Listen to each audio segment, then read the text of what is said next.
Hello বন্ধুরা, YouTube চ্যানেলে সবাইকে স্বাগত। সবাই কেমন আছো? আশা করি ভালোই আছো। আমি সুমি ভেসেল থেকে বলছি, সুমিত্রা ফ্রম ওয়েস্ট বেঙ্গল। তোমাদের সামনে একটা নতুন রান্না নিয়ে চলে এসেছি, সজনে ফুলের তরকারি। আমি এখানে সজনে ফুলের তরকারিতে দিয়েছি অল্প সামান্য সর্ষের তেল, তার মধ্যে আমি বড়ি ভেজে রেখে দিয়েছি, আর তার সাথে সবজি দিয়েছি বেগুন, আলু, শিম। অল্প একটু পাঁচফোড়ন দিয়েছি, পাঁচফোড়ন দিয়ে সবজিটা এর মধ্যে দিয়ে দিয়েছি, দিয়ে একটু ভাজা ভাজা করে নিয়েছি। দিয়ে নুনটা আমি দিয়ে দেবো পরিমাণ মতো। তোমরা নুন ঝালটা বাড়িতে দিয়ে দেবে। এর মধ্যে কিন্তু ঝালটা বেশি কেউ দেয় না, ঝালটা খাওয়া উচিত না, কারণ সজনে ফুলটা অ্যান্টিপক্স, শরীরের খুব উপকার। আমি এখানে 2 চামচ হলুদ দিয়ে দিলাম, ছোটো চামচে। তার সাথে দিয়ে দেবো একটা বড় মাপের, আমি মাঝারি মাপের টমেটো দিয়ে দিচ্ছি। আমি কোনো মশলা ছাড়াই তরকারিটা করতে আসছি, তোমরা বাড়িতে একবার করে খেয়ে দেখবে, খুব ভালো।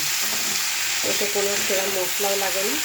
আর অবশ্যই সজনে ফুলটা তোমরা 8 ঘন্টা মতো বাড়িতে কোনো পাত্রে ভিজিয়ে রেখে দেবে, কারণ সজনে ফুলটা তো মাটিতে পড়ে থাকে, আমরা তো জানি না কত কী যাচ্ছে। এবার সজনে ফুলটা দিয়ে দেবো।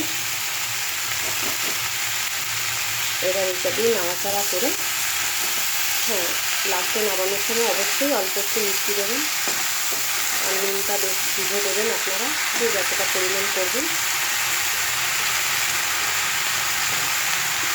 আমি এইটুকু লাল মির্চি দিলাম, বেশি দেবে না।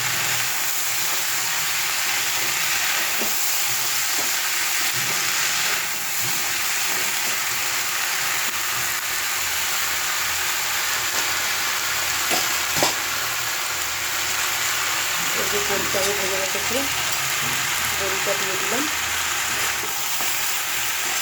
এতে বেশি জলও দেবো না, আমি ফ্লেমটা লো করে দেবো, এতেই হয়ে যাবে। আর যদি লাগে অল্প সামান্য একটু জলের ছিটা দেবো। সজনে ফুলের তরকারি রেসিপিটা কেমন লেগেছে তোমরা অবশ্যই জানিও। ভালো লাগলে চ্যানেলটাকে সাবস্ক্রাইব করে পাশে থেকো। টাটা।